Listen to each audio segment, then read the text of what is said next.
Welcome to the St. Louis University Craft Talks, part of the St. Louis Literary Award series of programming with our host Ted Iber and special guest Ethan Rutherford. The St. Louis Literary Award was created by the Library Associates of St. Louis University in 1967. To learn more about the Literary Award and the writers that we have honored over the years, check out the book The St. Louis Literary Award by St. Louis University Archivist Emeritus John Wade. We would also like to thank our sponsors for the Craft Talk series, Left Bank Books and Caldy's Coffee Roasting Company. Left Bank Books is one of the oldest and largest independently owned bookstores in the nation, offering a full line of new and used books, gifts, cards, magazines, toys, and services. You can order Ethan Rutherford books at a 20% discount if you let them know that you saw this interview. Caldy's Coffee Roasting Company is dedicated to creating a memorable coffee experience for their customers and guests, committing to sustainable business practices, providing educational opportunities, and supporting the communities in which they serve. And now, without further ado, Ethan Rutherford. Hi, everyone. My name is Ted Iber, and I'm the Executive Director for the St. Louis Literary Award, and this is Craft Talks at St. Louis University.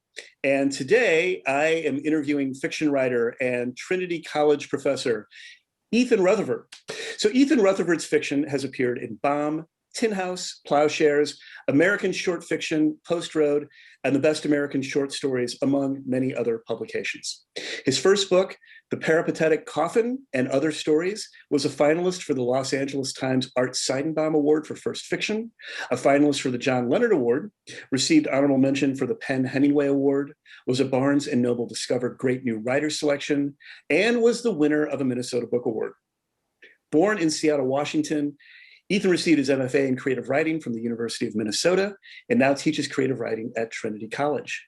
He lives in Hartford, Connecticut with his wife and 2 children. But there's more, I still have more. Ethan Rutherford's second collection of short stories, Farthest South, was just published by A Strange Object Press earlier this month. All right, Ethan, congratulations on the release of the new book. Holy smokes, what a great read. I feel like I am employing a nightlight at night again and sleeping with a blanket over my head and bringing it to work with me, which is awkward. It's such a great book, and a number 2. I think you've escaped the number 2 curse. Well, thank you, Ted. I'm so happy to hear that. It's good to escape the curse. I'm sorry about the nightlight. It was only partially sort of intentional that we sort of ended up in that zone. I also, before we get rolling, I also want to thank my graduate assistant, St. Louis School of Education rock star and doctoral candidate Tara Ernst. Always amazing research from Tara.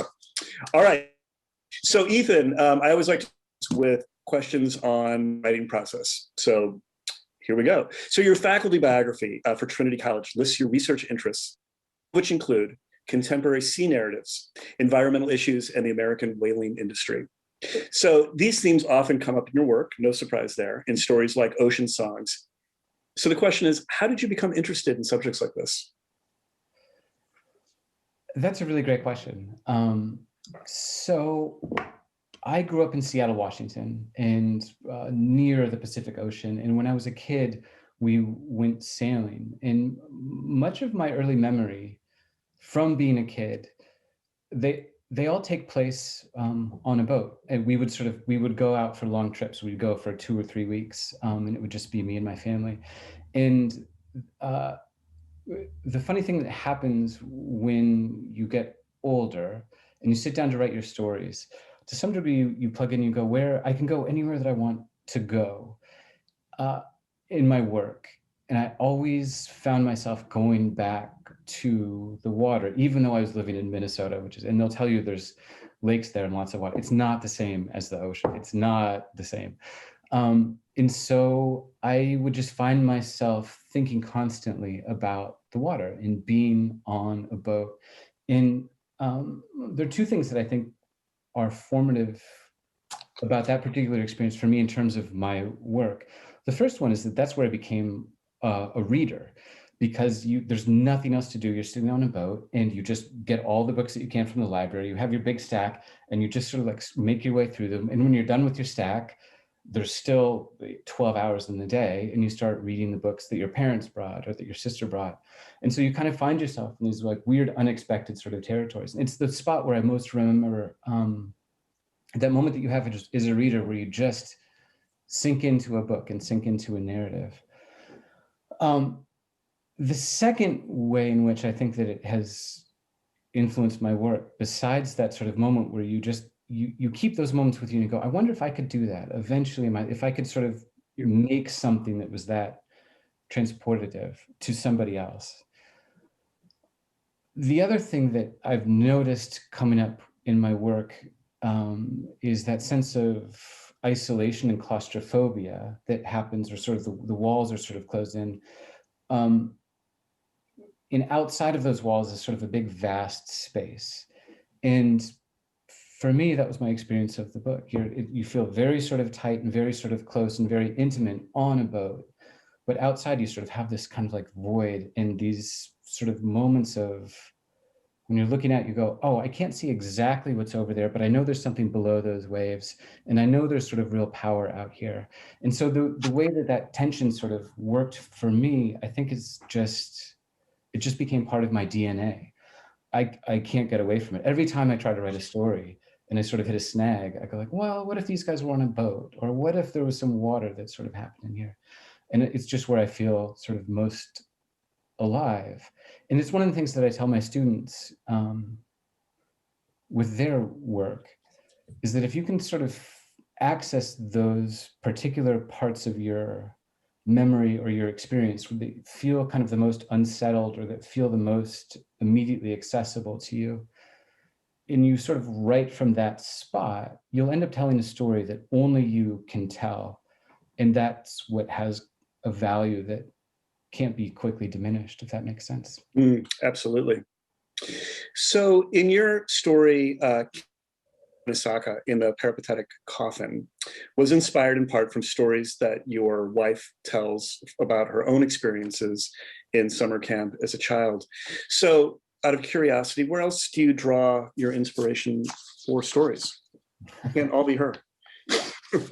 I just wait for my wife to tell her stories, and I go, "Ooh, that sounds good. That sounds good. That sounds good." You know, it really comes, I think, from just sort of staying alert and from reading and listening to people and letting other people tell stories. I'm going to try to be talkative during this because it is an interview, but my natural state is one of just sort of quiet and rest. And it's just amazing what happens if you just stop speaking and other people will tell you stories. And then you, over time, those stories start to kind of accrue a little bit of a radiance and a value to you. You just sort of can't, you go, there's something about that particular story, and I'm going to try to sort of access it in this particular way. So Camp Winnesaka, I didn't go to camp when I was a kid because my parents never sent me, but I also wouldn't have survived. I just not that sort of socially able. But my wife loved camp. It's where she felt most alive. So she would tell me all these camp stories, and you'd be like, where was the supervision? Like, where, this is incredible. Like, you guys were cooking your own breakfast. Like, people were just, had no idea where you were. And so that started to kind of lodge with me, and that be like, what would it be like to sort of be in that environment? For me, with these, with the earlier stories that appeared in Peripatetic Coffin, a lot of it came from reading. The first story was where I was reading about, I've always been interested in boats and ships and submarines. And so you just read books that tell you more about the world in that particular world. And I came across the Hunley, the first Confederate submarine. And I was like, who in the world would ever put themselves in there? And that mechanism where you sort of go, I would never, ever do that. What kind of crazy person would ever think about doing that? Is usually sort of a jumping off point for me to kind of inhabit a story, if that makes sense. Yeah. For the stories that appeared in this collection, one of the things that happened was that between the publication of that book and this book, I had kids. And my sort of ability to just sort of read at my whim you sort of put a little barrier on that because you have to take care of your kids. And I found myself just telling them stories and working with them to kind of put stories together. And we would talk about what made us afraid. And then we would try to sort of build a story around sort of those kinds of emotions. Mm-hmm. And that was sort of the movement that gave birth to a lot of these particular stories, which are about how parents try to explain the world to their kids. And that weird moment where you go, what is my role as a parent here? I want to tell you a story that is going to offer you some comfort, but it also needs to sort of allow you to see that there is darkness in the world. And so those two tensions occupying the same space, for me, just seemed really interesting. It was what I was doing as a parent and as a human. And when I sat down to write, those were the knots that I became interested in untying on the page. Mm-hmm. Well, I'm not going to ask it yet, but it's certainly that will allude to a question I've got down the road. Stories in both the Peripatetic Coffin and Farthest South, which by the way, I have right here. So I want to make sure that I show that because it's a really cool cover. They both use dialogue sparingly, but when it's used, it's so unique to each character in the story. So how do you get inside a character's head? And this is kind of a grand writer's question. How do you get inside a writer's head to get a feel for what they sound like, the vocabulary they're going to use, especially when you're writing about characters who are removed from your own experience, like the young girl in Pool's "I Am a Hawk" from Farthest South? Yeah, that's a wonderful question, and a question I usually run from, because I think that writing dialogue is one of the most difficult things that you can do in fiction, and I think that in some ways the easiest answer to your question, which I think is a really good one, is dialogue is used sparingly, because if I use it more than sparingly, there's something about it that just starts to feel flat. Like I don't feel like I've quite captured a conversation. Yeah. The writer Lauren Groff, she came to deliver a lecture here, and I saw it, and it was amazing. And she distilled something about dialogue that I've been kind of trying to explain to people and sort of think about my own writing. And she just said it in an incredibly clear, concise way, which is that you have to remember that dialogue is always power. And so one of the things it just resonated with me. I was like, that's right. That's exactly right. That when you have direct dialogue, one of the things that it can do is inject sort of a new energy or allow sort of a new pressure vector into a story. And so that's how I came to think about dialogue. I think of dialogue as punctuation, if that makes sense. Mm-hmm. That there's something that happens, and then you allow a character to comment and kind of, through their dialogue, allow a perspective to be sort of shown and forged, and then you sort of build off of that. And you can do that very quickly. You can do that with sort of a quip. I mean, I think for me, the dialogue that feels the most alive on the page, they cluster in either accusations or moments of sort of self-doubt or recrimination, where you're putting yourself down, or in terms of, or just a question that can then kind of move the characters into a different sphere. You know, when I'm teaching theatrical writing, and this really applies to any kind of dialogue, but particularly with theatrical writing, I always say, you've got when you're writing for theater, you've got 90 to 120 minutes that you've got to play with. The dialogue, every single word that comes out of a character's mouth has to be important, and it has to move the word. But I feel the same way with fiction as well, that it's everything that a character has to have some import to what's going on. You don't want to, there's no superfluous dialogue, in other words, whether it's fleshing out more or put forward more. I love the way that you're talking about dialogue, and I think it'd be so interesting to see how it operated sort of on writing dramatically. One of the things that you were just talking about that occurred to me as you were speaking was that sort of sense that that if action is character and dialogue is action.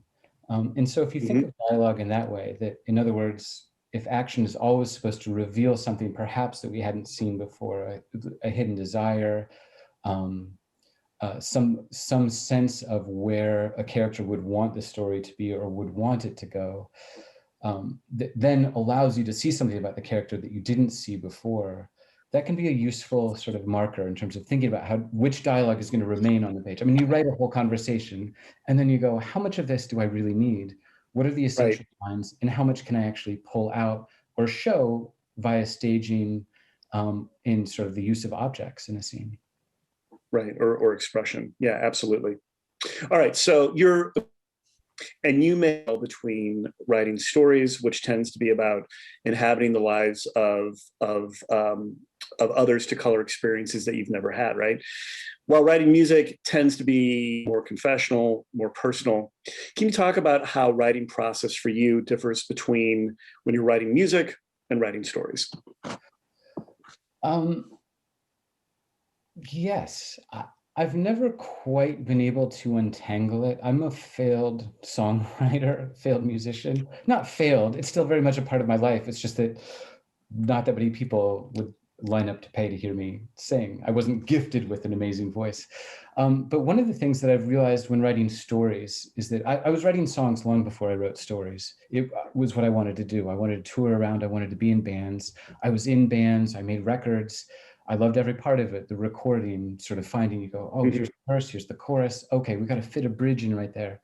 And one of the things that writing songs helped me see is that if you are trying to get somebody to come towards you, you need to think about sort of structures that are going to be recognizable so that once they sort of come, then you can kind of add in your little sort of whatever it is that's going to make what you do unique. And so that sense of structuring is very important, I think, in a short story, which is they're not long, they're very small, they're little machines. And in some ways they operate a lot like a song. You have sort of an intro, you have sort of a middle, and then you have the outro, and you have to get there very quick. But you're not going to understand what the ending of a song is if you haven't introduced it right at the beginning. And so you naturally start thinking about melody lines and how to sort of mobilize melody and then have sort of a counter melody that is sort of working to create a tension that in some way is going to be resolved. Yeah. For these stories, which I think are very different from the ones in Coffin, which are very much plot-based. This terrible thing happened, it gets worse, it's going to get worse, it's going to get worse, and then eventually the ship is going to explode and a lot of people are going to die, which is great. Like, I love that kind of story. These stories, though, are quieter, and they operate, I think, along the lines of more of like an emotional tone poem, if that makes sense. So there is valence between surface and depth in sort of the way that the frame operates. But they're trying to create an emotion rather than hit you over the head by hitting certain spots in plot. You know, almost if I can make the analogy of writing a pop song, you know, where you've got you know, a very specific structure where you've got the verse and maybe the pre-chorus to the chorus, but you want to get to that chorus, the hooky part, within about 30 seconds of introducing the song. And I'm thinking with Farthest South, that structure isn't necessarily there, you know, where you don't need to get to the so-called hook right away, you know, that it can be a little bit more languid and you take your time to get there. Yes, and then the other thing that happened, at least in this book, was you go, if you don't have that hook that's a plot hook, how else are you going to get somebody to invest the time? And Amy Hempel is a favorite writer of mine, and she has a way of saying that she says that language can be your hook.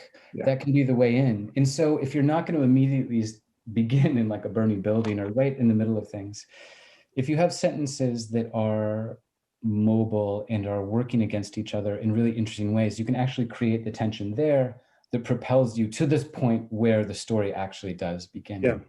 Yeah. Oh, that's great. Love that. All right. So I want to stick with music for a moment. So we honored Michael Seidenbaum here at St. Louis University with the St. Louis Literary Award. Delayed, it was a 2020 award, but we had to do it in the spring of 2021. So one of the questions that we had from Michael was, what role does music play in writing process for him, which I already knew was significant, but we didn't know if our audience knew that. So, and just, you know, you'll hear it when you see the interview, but he said, you know, I really don't listen to I don't like listening to lyrics while I'm writing. I love listening to music, but not so much lyrically. And I know for me personally, I have a big desktop here, and I've got music blasting back at me, lyrics or no lyrics. That's how I like to write. So you're a musician. Do you like to write with music on? And does it influence your writing at all? Yes, absolutely. And that's wonderful about Michael Shea. You can hear the music in his prose. And I think that you really can. I think that if you look closely at people's books, you can tell who sort of the musicians are to some degree, just by the way that the words sort of move through. So I do write to music, but I'm like Michael Chabon. This is maybe where our similarities come to a close. But I'm like him in that I can't really listen. I can't listen to music that has lyrics either. There's something about the words that starts to influence the language in a way that I can't tune lyrics out, because I start waiting for the way that the lines are matching up, and I wait for the rhyme or the intonation in the voice. The exception to that is Chet Baker, who I think sings so sort of like, right. Yeah, it's almost like another musical instrument that it doesn't catch your attention. It's just that's a great point. Yeah. So I love Chet. So I listen to Chet Baker sings. But that's the only album that I can listen to where I have lyrics that are sort of in there. But I love music. So writing these stories, writing anything, I tend to have albums that I listen to obsessively, and they help me kind of establish a tone and a feeling to the piece. And so the stories in here were, I listen a lot to the Dirty Three. Ocean Songs is an album by the Dirty Three. They're a trio, wonderful, from Australia.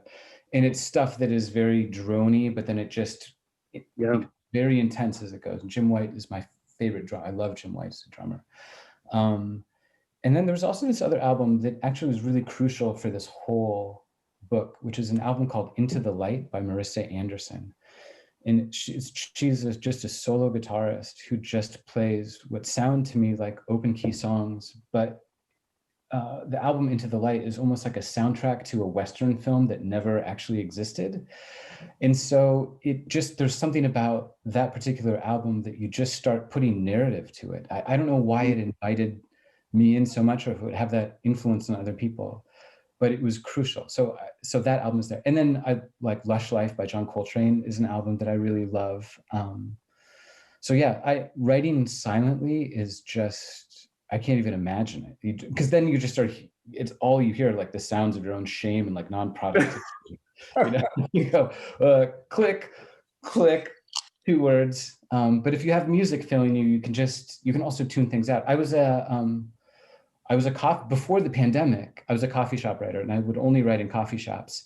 And I require that sort of wall of sound. In some ways, it's like being on a boat.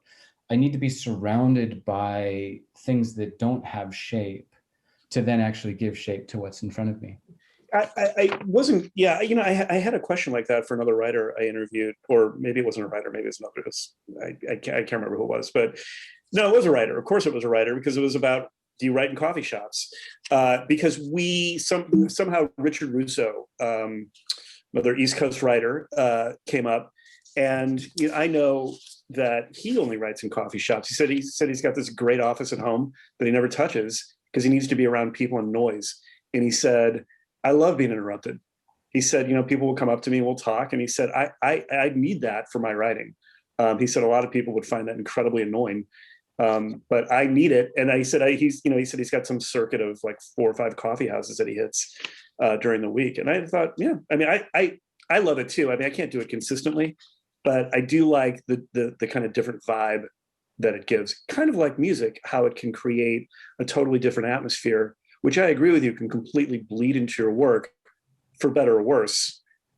But I always find it interesting to see if other writers and artists in general, what they're listening to, if anything, while they're working.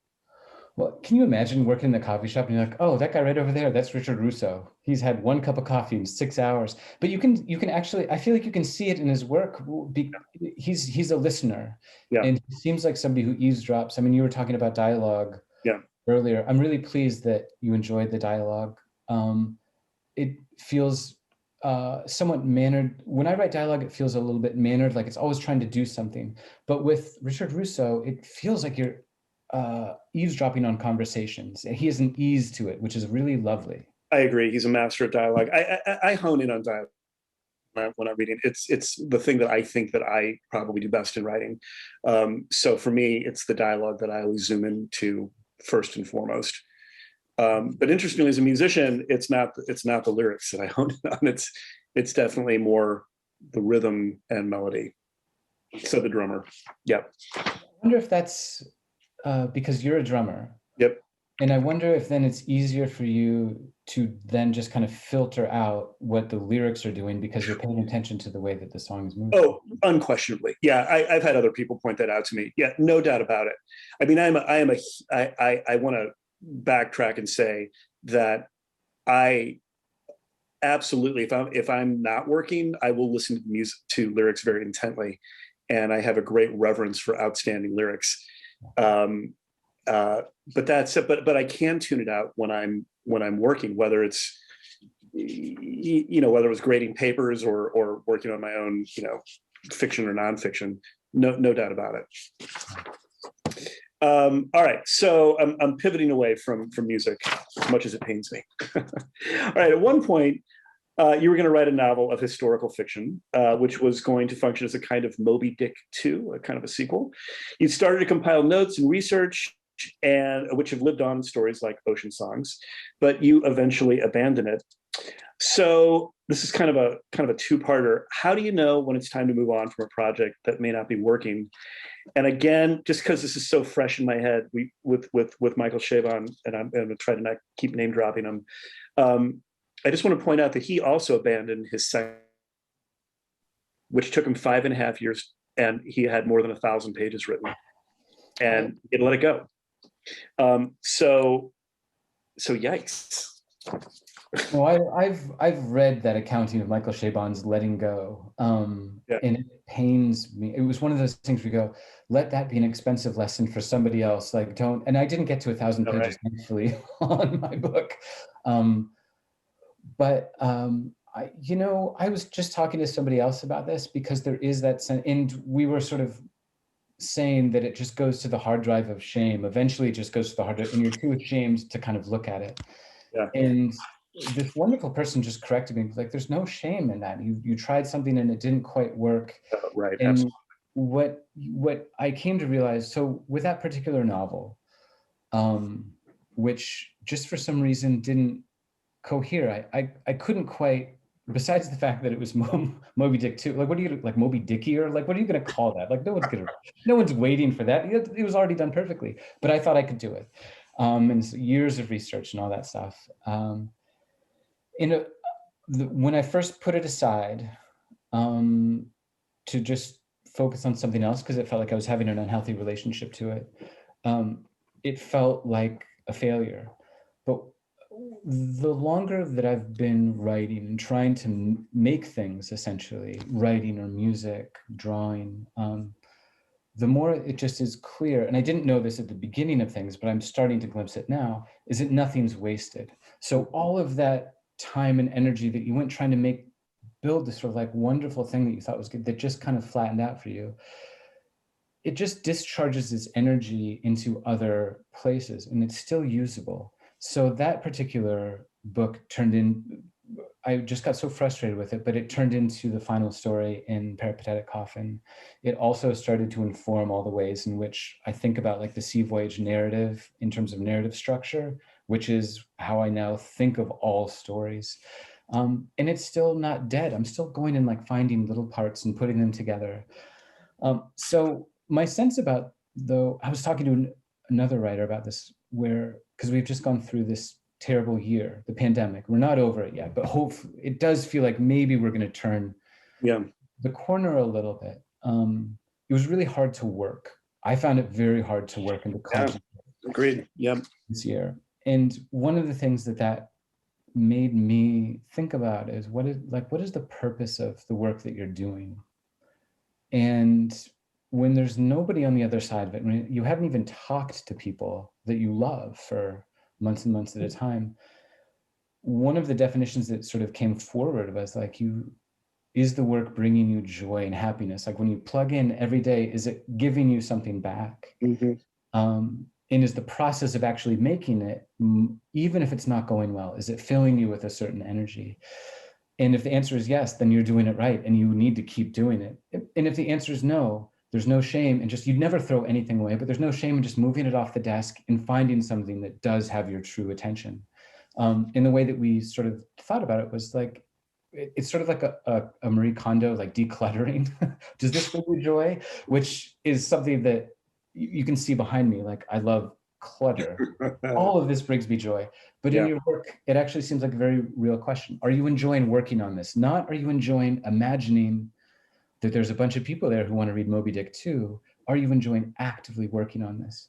And the stuff that I've abandoned and given up on or walked away from has all been stuff that the answer is so clearly no, where you have that moment where you dread opening up the file, or you're working the same sentence for like days at a time because you don't want to go forward. And I think that your body tells you when it's time to kind of move on. Yeah. Not unlike an exploding star, that the pieces of it go on to form new planets. That's not wasted. That the power in that longer piece for you, I mean, ended up translating into a short story and a different perspective that allowed you to create other stories that may not have come out otherwise. So I appreciate you sharing that. So you said that part of the reason that you enjoy writing short stories is because they allow you to explore something that you're interested in and then move on to another interesting topic. So how do you get going on the writing process in the first place? Do you outline, or do you just get going? No, I don't outline at all. I just ruminate and I just think, and just, it feels like this very weird thing when,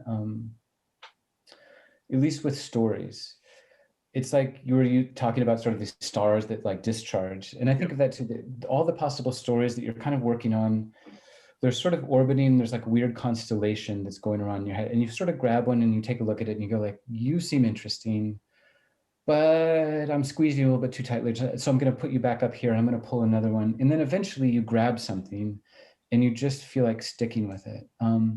So I don't sit down, I don't outline, I don't know. I basically write to figure out what it is I'm writing about. And with short stories, I think that's a little bit more of a easier pill to swallow than if you're writing a novel.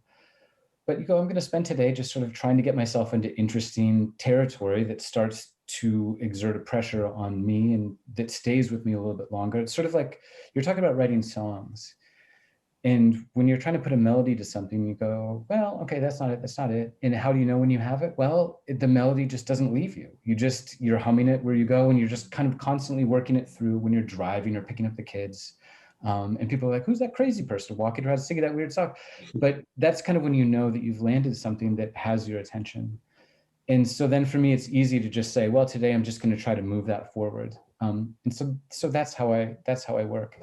Moving back very quickly to what you're talking about these things sort of failing. The other thing that I think is interesting about projects that don't go somewhere is that if you think about them as interesting failures, that sense of having tried your best and failing at something, I think then really informs the way that you approach the next thing as well. And that sense of I have to be tender here because it could disappear at any point. And it just makes you a little more careful and thoughtful in terms of how you're making things as you go. Sure. Do you have any rituals or writing habits that you employ when you're working? Music. I listen to music. Yeah. And I tend to gravitate to, now that I can't go into a coffee shop, I have certain coffee shops that I'll go to. And if it's writing well, nothing can stop me from going there. And if somebody's in my chair at a coffee shop, I just like stand there with my like laptop bag and just a cup of coffee and I just wait for that person to leave. And then I go in that exact sort of spot. So it's not I wouldn't say that they're superstitions, but they become habitual, but they can be rewritten for each particular story. Yeah. So there's a certain spot that I like to sit in when I'm working on this particular piece, or if there's a room that seems like it is, where you are just working well in a particular room, you go, just don't leave that room. But then as soon as it starts to bring that feeling of sort of shame and disappointment, and you go, okay, time to change rooms, and you just go find somewhere else until it sticks. Mm-hmm. So for me, I have habitual action, but then where you just sort of find these moments and you plug in and you just, if it's not broke, you just don't change it. Yeah. Like I'll wear the same clothes for days at a time. I told my wife, I was like, you really got to, do you feel like, do you really feel this is the best way forward? And do you realize that I'm writing an amazing novel right now? And if I change my clothing, it may all fall apart. Yeah, it's like those baseball players that nobody will sit next to because they haven't washed their uniform. It's like, Right. these are my lucky sweatpants. I'm writing Moby Dick 2 in these sweat. It's going to take me 12 years. I'm never changing these things. But the other thing that does seem useful that I've heard other writers say, it took me a long time to catch up to this, is that you have to just practice and get in the practice and habit of every day signing up for the work. And it took me I used to just wait until I had an idea that was burning to get down. Mm-hmm. And what I realized, particularly when I had kids, was that burn, it's just like this, it goes whoosh, whoosh, and then it's gone. And if you don't catch it, you miss it. But if you're at your desk and it comes through, you can either work your way towards it or you're there to catch it when it comes through. Steadiness, I think, is what I would say. I ask this question in every interview, whether it's a painter or a writer who I'm speaking with, and that is simply, what is the best part of the creative process for you, and what's the most challenging part? The best part is that when I was younger, it used to feel like eating your vegetables, or like I liked the feeling of having written rather than writing itself. Yeah.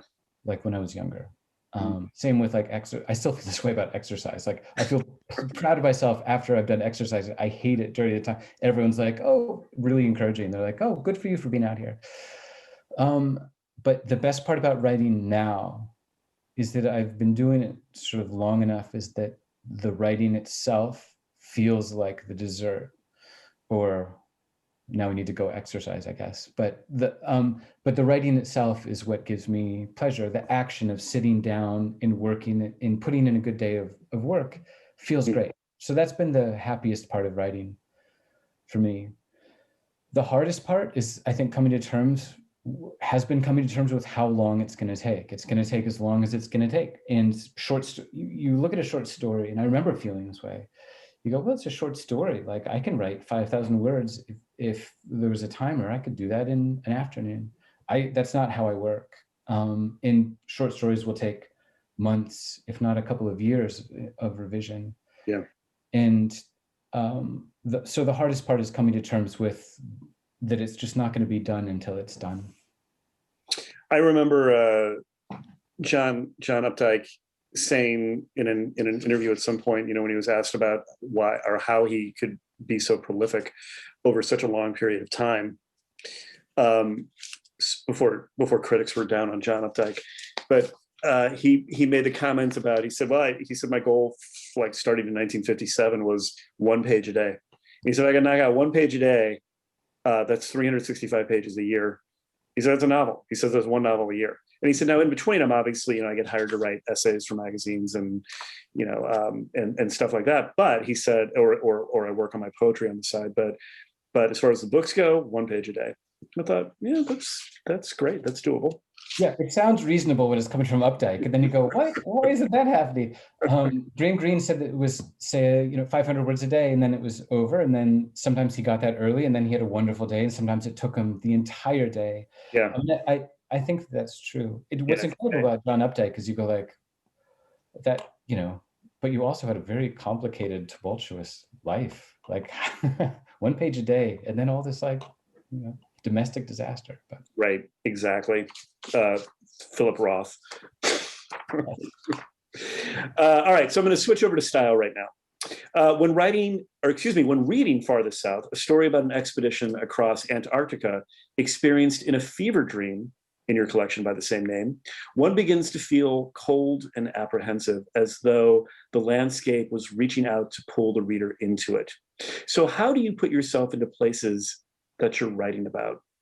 And kind of the follow-up to this is, how do you research something that presumably you've never been to or experienced? That's a great question, and that's a lovely reading of that particular story too. So thank you for that. I'm a visual writer, and so I do a lot of. It looks like I'm making ransom notes, but I'm just cutting out pictures and I'm putting them up on the wall. And I buy maps. And if I could move the camera, you would see there's a big map of Alaska right now because I'm working on this story about Alaska. There's pictures of the ocean. And just other stuff sort of all around. And so my way into places that I've never been to is visual.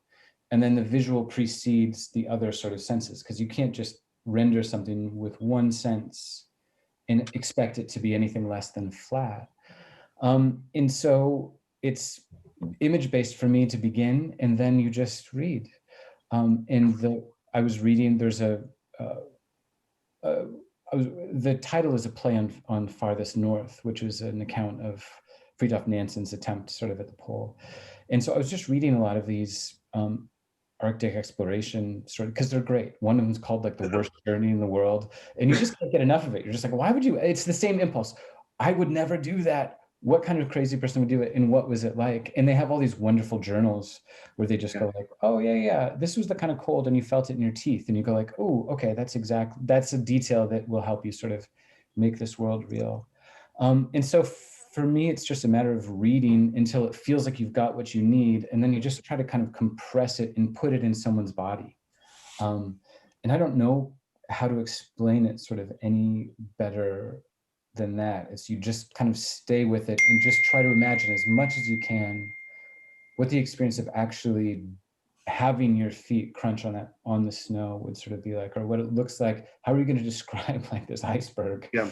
Like 4 different times, it's something that I always talk with students about, regardless of their experience levels, the research component, and kind of like the we were talking earlier about how sometimes the writing process itself can feel pretty challenging, like eating vegetables or working out, that the research component is critical for so many different kinds of writing. And to get to a place where you learn to love research, to get there into what you need to drive your story or to drive the characters, can be, at least from my perspective, can be every bit as fun as the actual creation of the story. But I think it takes for some people, it takes a while to get there. Yeah, I mean, I agree with you 100%. And I also feel like if you don't have that mechanism already kind of in your DNA, it's very hard to convince yourself that that's the way to go. And for me, if I was just a reader, in some ways I'd be happier perhaps just being a reader. It goes back to sort of when I was a kid, you're like, oh, I'm going to sink into this particular world. But that it feels very strange to me my process isn't begin writing, then research to support the writing. It's reading until something just seems so bizarre, outlandish that it just kind of sticks. And then you start kind of writing your way into that particular experience. Mm-hmm. Well, okay, so speaking of advice, it's a good segue for this next question. You've said that a piece of writing advice that you have followed in the past is to write what you fear most. Thus, many of the characters in the Peripatetic Coffin find themselves in confined spaces or spaces, which you said is less about claustrophobia and more about the feeling of being adrift, I'm quoting right now, cut off from what you know, forced to reckon with a heightened state of unease. So one could argue that COVID and being in a state of shelter in place and lockdown for so long is exactly that same kind of situation. So that's all a setup for these two questions. Has COVID, or how has COVID impacted the way that you write or the things that you write about? And is there a cathartic point for you as the writer creating content or the reader consuming the content in naming and approaching those fears? That's a really wonderful question. I've been thinking about that a lot. One of the things, that is a mechanism that I have, is like, what is it that you sort of fear the most? And then sort of write your way towards that. And the mechanism in what would happen for me in the stories that were in Coffin before I had a kid was, what is it that you sort of fear most? And then then let's make that happen. Mm-hmm. What happened once I had children was the answer to what is it that you fear most is so clear to me that I don't even want to see it, which is that something will happen to my children. Mm-hmm. And so the mechanism, you go, what is it that you fear most, and how do you get yourself out of that particular fear, became the motivating sort of energy, I think, for these particular stories. And they do end on sort of that moment of we're gonna explore some darkness, but we are going to make sure that there's a moment of tenderness or connection sort of at the end. With COVID, one of the things that was so strange to be like, oh, this is my wheelhouse. I've been waiting for this exact moment. Here I am in this room and everything's just sort of, on the walls. I knew it. I actually have found myself so disinterested in those now that it is actually happening. Mm-hmm. I could not be less interested in pulling those feelings into my work. And in some ways, my work is now about how do you find an exit door from that? Because my experience of COVID has been one of almost total despair. And I say that as somebody who's been, my son got COVID and everybody's fine, we're okay. And so we've gotten out of it we're lucky. But the whole year has been sort of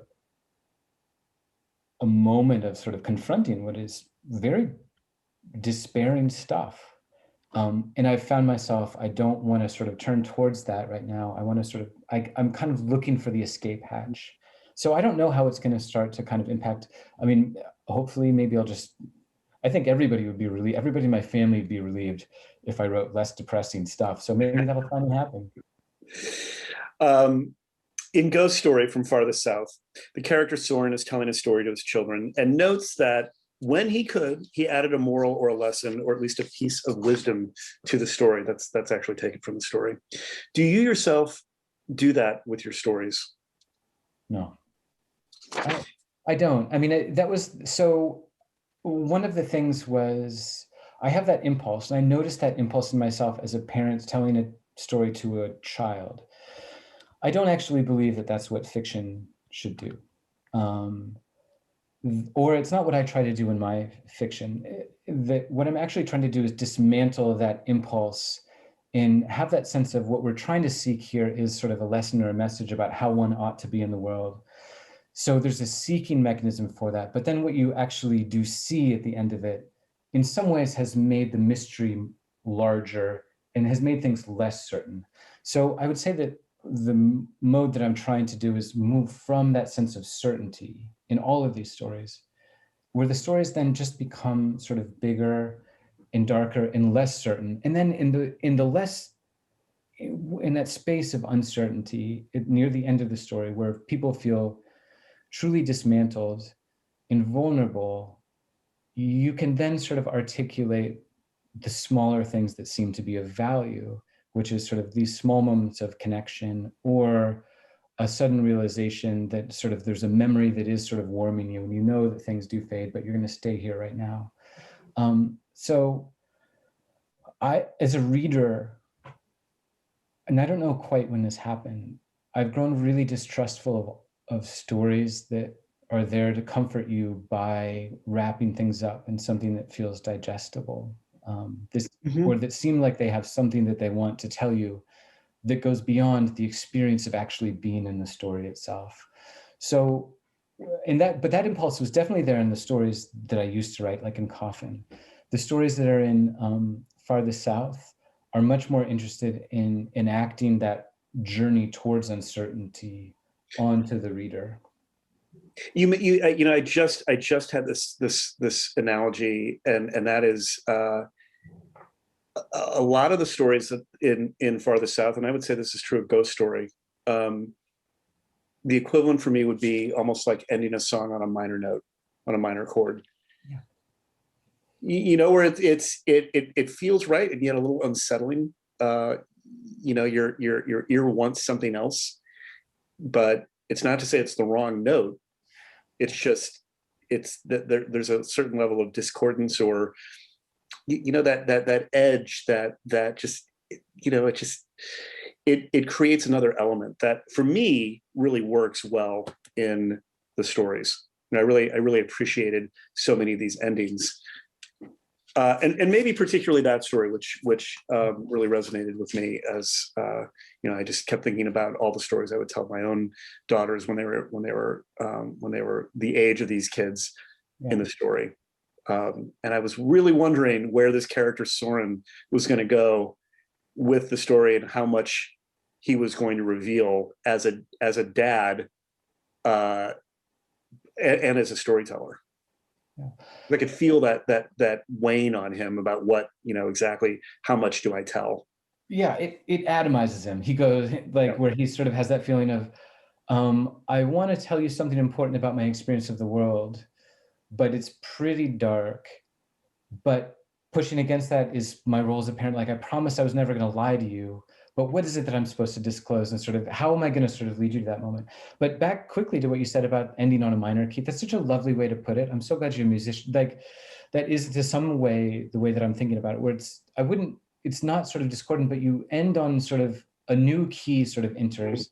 And then maybe you have a sense that after that final page, there is going to be resolution, but that's something that perhaps is going to come after the story is done. And I think that one of the things that I came to sort of realize as I was working on these stories and talking to my kids and the stuff we've sort of experienced illness in our family recently is you sort of go like, well, what's the end of the story?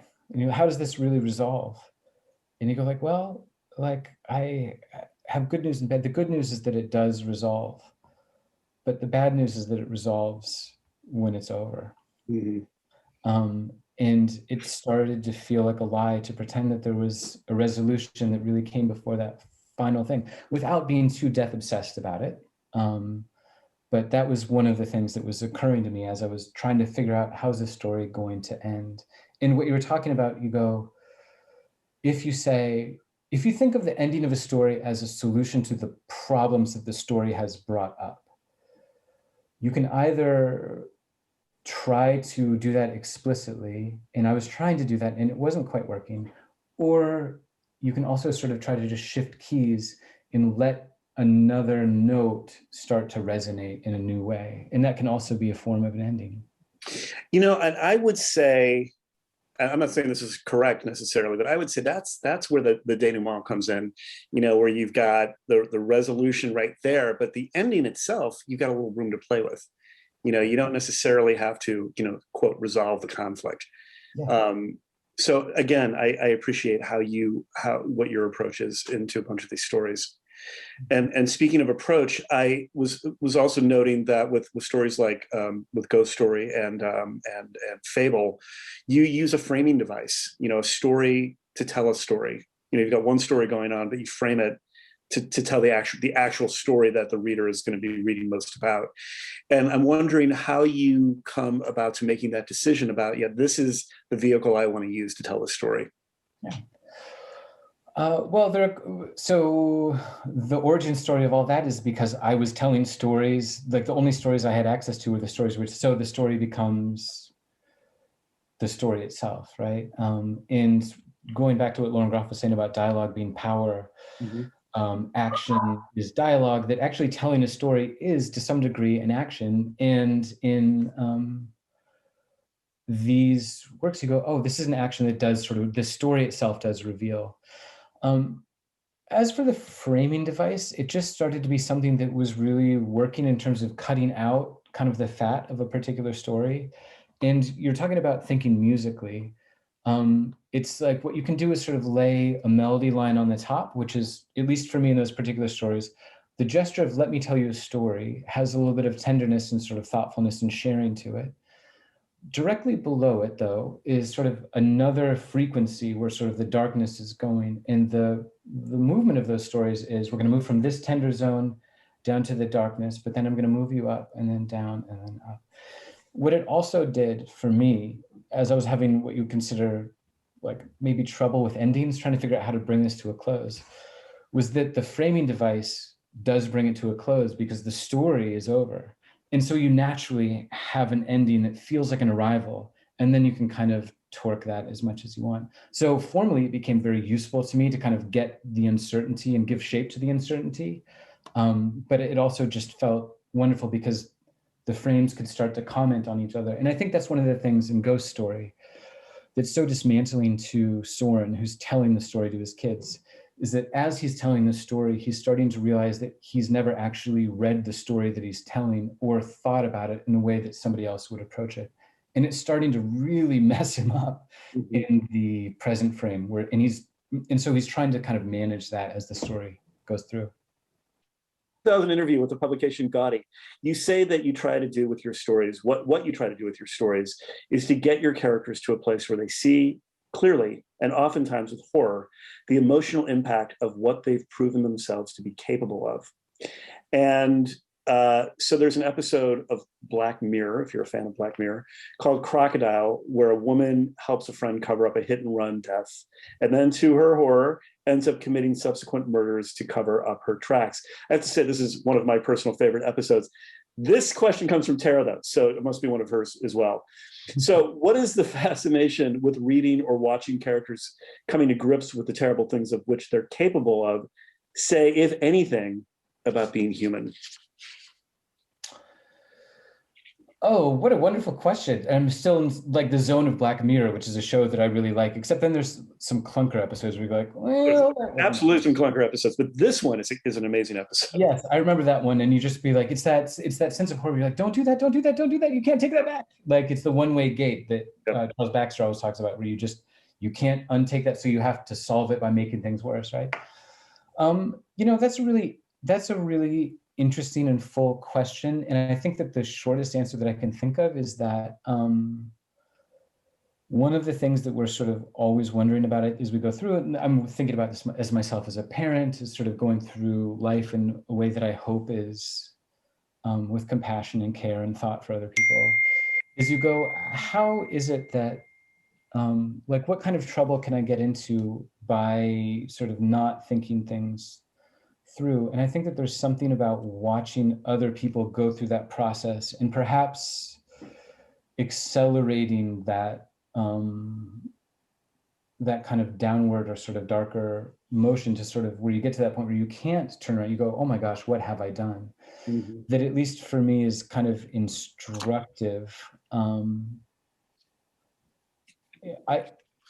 don't know how to say it more than that, where I just go, you finish the book and you go like, thank God that wasn't me. I need to change my life a little bit, right?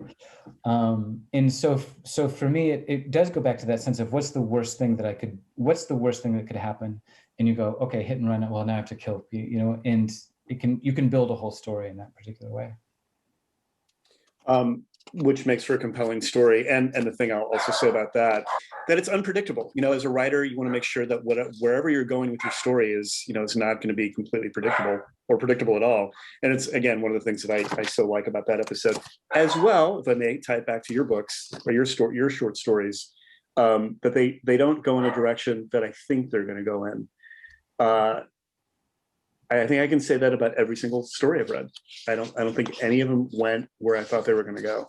It was intentional. I mean, that's so when I would have sort of the interview about the craft and stuff, that's the revision process. You go, oh, I telegraphed that and they're going to go in this direction. What happens actually if the story squirts over in that direction? And then you sort of start building. So it's an iterative process. And so I'm glad that was, you hope you don't lose people, but that sense of surprise at the end is, in that kind of disarming uncertainty, is what I was hoping the stories would do. Yeah, absolutely. So Anders Nilsson, I'll hold this up again, provided the illustrations for your newest collection, Farthest South. The images are sparse and evocative, often haunting as the stories are. And I am thinking about the old man disguise in The Father Fox and Fable is a particularly frightening one for me. So how did you embark on the collaboration with Nilsson, and how would you say the collection is impacted by having these illustrations? So I've loved Anders' work for a long time. He's a wonderful artist, and I collect his work, and he writes this wonderful sort of graphic novel named Tongues that as I was writing, I was reading it, and I was like, oh, that's how you can sort of manage some surrealism and body horror without overwhelming it, with still making it kind of approachable. And when the book was with A Strange Object, we were trying to think about ways that we can actually make a book as an object. And one of the things that occurred to us was that these are, to some degree, like bedtime stories, and people call like bedtime stories for the end of the world, was how I think the marketing people would say, right? But all of the stories that I loved when I was a kid, they all had illustrations. And so it just suddenly, it just kind of became a dream where, like, well, what if these had illustrations like it was a children's book to some degree? But the illustrations were perhaps a little bit darker. So I'm thinking about like Frog and Toad or the N.C. Wyeth illustrations from Treasure Island, which I loved as a kid. Mm-hmm, sure. So thinking about a book where you go, I needed something to break up the text. A lot of these stories are really long. And so we're like, let's just see if we can find some small illustrations that just operate the way that illustrations do in children's books. And I remember as a kid, you turn the page and I would just fixate on the illustrations, and you would just sort of portal down in a wonderful way. And it allows the reading experience to become more valent and have sort of just more dynamic, at least for me. Yeah. So I just got in touch with Anders and said, would you be interested if I sent you the manuscript? And I think he was really reluctant, but then I sent him the manuscript and he read it and he seemed to respond to it. And we'd asked for some smaller drawings, and he came up with some really beautiful full page splash pictures. And the weirdest thing for me as a writer was, I was talking earlier about how I'm a visual writer and I cut out images and I write to them. And then you pull the image away, that's the scaffolding you pull down, and then the story becomes itself. When he sent these illustrations in, it was the most disarming thing, because like I knew that the stories had preceded the illustrations. But when I got the illustrations, it felt to me almost as though I had written the stories to the illustrations. And it was just the most disarming, wonderful thing. So that's great. So that's how that happened. And I couldn't be happier. I think it's so cool. It's like having another intelligence moving through the book. I really liked it. The praise for the newest collection of stories from Farthest South. One of the comments I saw was one of our great artists of catastrophe. How does that resonate with you? Oh, that feels great. It feels great to be that guy. Everyone wants that guy at the party. Oh, here comes this guy. Things are about to take a turn for the dark. This guy's a catastrophe. No, it was one, I mean, I really loved sort of being read like that. And I think that hopefully that was Laura, who's I think just a wonderful writer, is a writer of kind of catastrophe herself, is that she was sort of, I hope, sort of responding to kind of the way that sort of darkness is kind of operating and dismantling things. And so I'm fully fine being considered to be an artist of catastrophe. That sounds better to me than sort of being like the artist of like seltzer water or something. It seems like there's a song title in there somewhere, I think, or at least a musical line. So your faculty profile at Trinity College notes that your students to read as writers, and I'm curious what that looks like when you're making that suggestion. Do you also have, and I could have probably found this out myself, but do you have a recommended reading list away aside from what the class requirements are? Mm-hmm. I do. When I was an undergrad, my professor had that, and he would give it out at the end of workshop, and he was just like, "Listen, if you want to read, here's some of my favorite books," and then you would just spend all summer reading those books, and it was the best thing in the world. So I do have that, and I give that out to my students. But what I mean is, like, reading as writers it just means moving past that initial, for that first reaction of, oh, I really like this, or I didn't like that, to saying, but what is it specifically? Like, how is that trick formed, right? Like, where is this hand going so that this trick over here can happen? And so it really is about kind of, when we read stories, we go, let's name the effect that was achieved, and then let's actually sort of break it down in terms of word choice or structure, or how the author actually ended up pulling off this magic trick for you. And then we kind of start to build exercises around trying to pull off those tricks ourselves, if that makes sense. Mm-hmm. So like, something people respond, there's a story called The Husband's Stitch that's really wonderful. And one of the small formal things that happens in that is that there's parenthetical statements and instructions that kind of interrupt the story. And students always respond to those the way that they kind of directly invoke the reader. And you go like, okay, well, why don't you try that in your story? And it's not about ripping somebody off. I mean, you would never sort of then go ahead and publish it. But you go, this is what happens if you start being playful and start kind of dismantling the stuff that you like in the world and trying to put it in your own blender of influence and then kind of infusing it with what you have. So I remember when I really started to try to get serious about writing, not just teaching it. I felt like I was reading, no matter what it was, whether it was the newspaper or a novel or an essay, differently. That the words seemed bigger. The sensory details stuck out at me like it had been highlighted. Just reading with a very, very different eye. And I'm a baseball fan, and I remember a quote by a baseball player, St. Louis Cardinal fan, and the quote was, he happened to be on a really hot hitting streak, and he said the baseball just looks like a softball to me. No matter who's throwing it and no matter what kind of pitch it is, everything looks like a big softball. Yeah. And I've made that analogy to my students before as well, about the importance of reading other people's work and really, really burying yourself in it, but learning to read as a writer as well, not just passively reading. And there's nothing wrong with that. But if you're wanting to write, I think you need to be a more active reader. Yes, I think so too. It's like saying, oh, that's a pretty sunset on that sort of oil painting, versus like, what are the exact pigments and hues that person used, and what was the order of the layering to sort of get that in exact effect. And the other thing with baseball that I think is really great, I love that quote too. And you're just like, one of these days I would love to feel like I was writing, and I was like, that's a softball. I know where that's going. But yeah. is that sense of that a lot of these writers, that it takes a lot of work to make it look so easy. Mm-hmm. And so you read somebody like E.B. White and you go like, wow, doesn't that seem easy? But like, let's actually take a look at the way that assonance is working, or the way that repetition is working. That's why you're responding to it. And it's on the language level. But but if it's done well, you don't always pick it up on first read. Yeah. So a good time to tell any students that are watching this, read E.B. White if you learn from the master. So as a musician, you've likened creating a collection of short stories to putting an album together with each song or story leading the listener through a journey. One of my favorite things for sure when working on a recording is, okay, now what order are we going to put all this, which of course doesn't have nearly the impact it used to. All right, so this is a musical question. What are some of your favorite albums, not just specific to a writing project that you're on, but just kind of that have held the test of time? Oh, that's a wonderful question.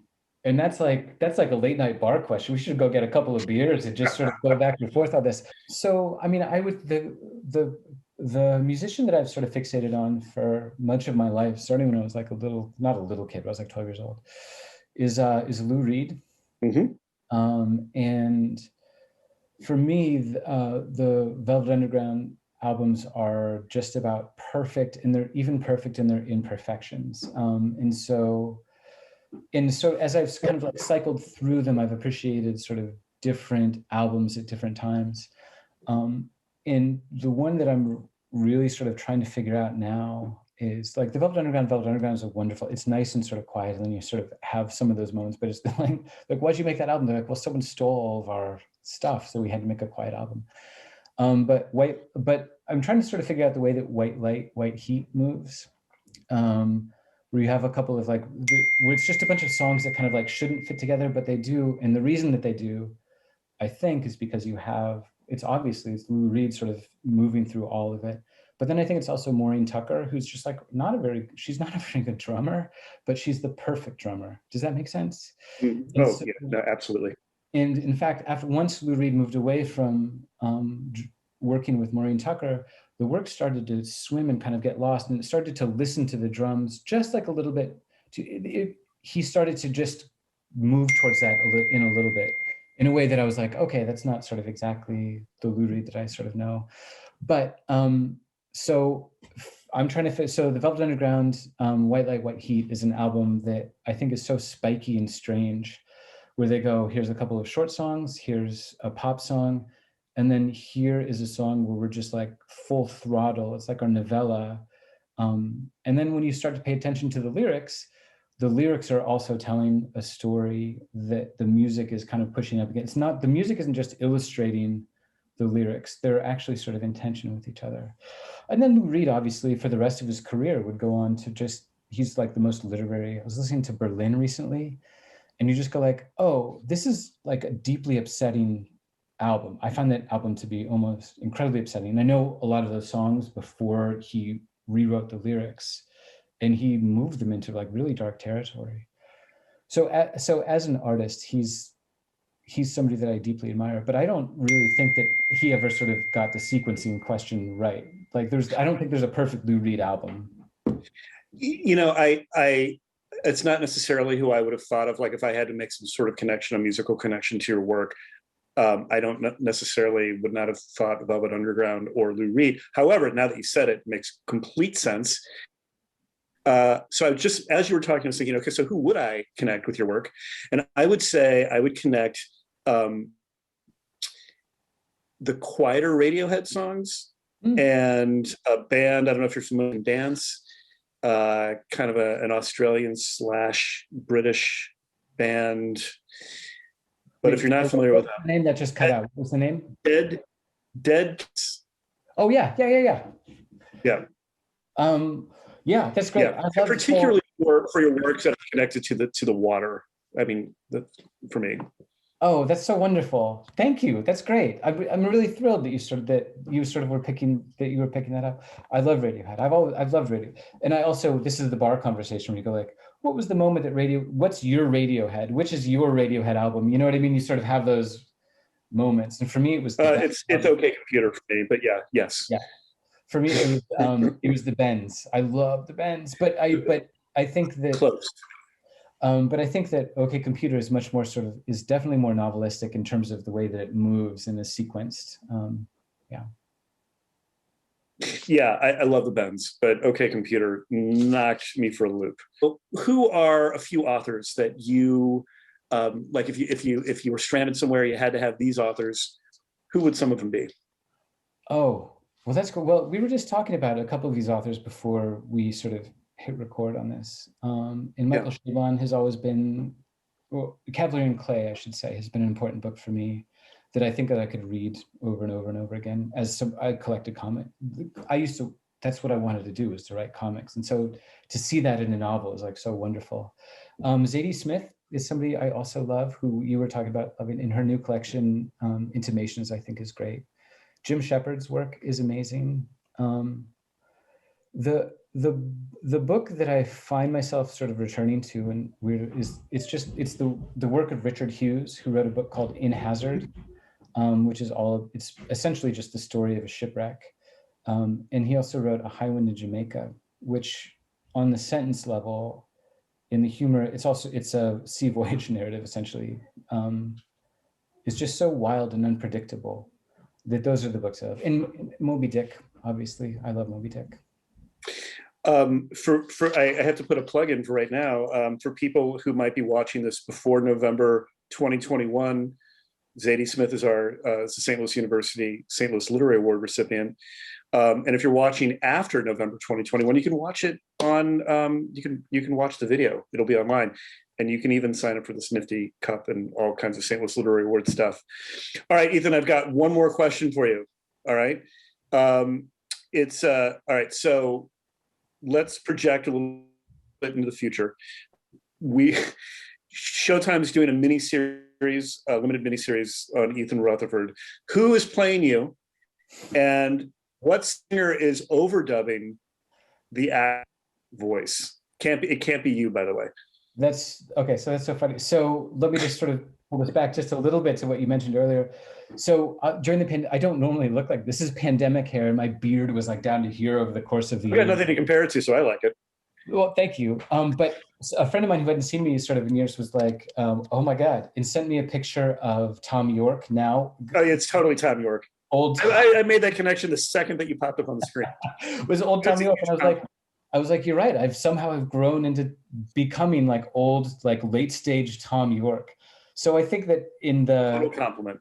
I would be thrilled if it was Tom York, and then he could also do all of the singing and all sort of the weird. I saw Radiohead when right when Creep came out. I was like 12 years old. Like I was there. I was at that same, not the same venue necessarily, but I was on that same. I saw that same tour. Yes, and it was shocking. But they were like unknown, and they were also on the bill with like Sheryl Crow with like the Cramps. It was like this crazy. And REM, yeah. Yeah, but nobody knew them, and we turned around at a certain point, and Tom York was just like walking around, like next to people, and we're just like, oh, that's weird. And now on spiky hair back then, but yeah. Yep, but I was like, but now I think about that, and I was like, wow, it's a brush with greatness. And now I look like that dude, and maybe at some point he could plug me to Showtime if Showtime ever gets his act together and goes, you know what, we really need to focus on more on short stories. No kidding. They could totally mine it. Well, Tom York, I would argue that Tom York can act as well. I mean, certainly he's terrific in their videos. So why don't we say Tom York is just in the role? And he can totally pull it off. That's great. We'll have his people talk to my people. We'll see if we can make it happen. Ethan Rutherford, it has been such a pleasure to have you here on Craft Talks. And for those of you reading, this is his newest book, Farthest South, a collection of short stories. Thank you so much, Ted. This is really fun. Thank you.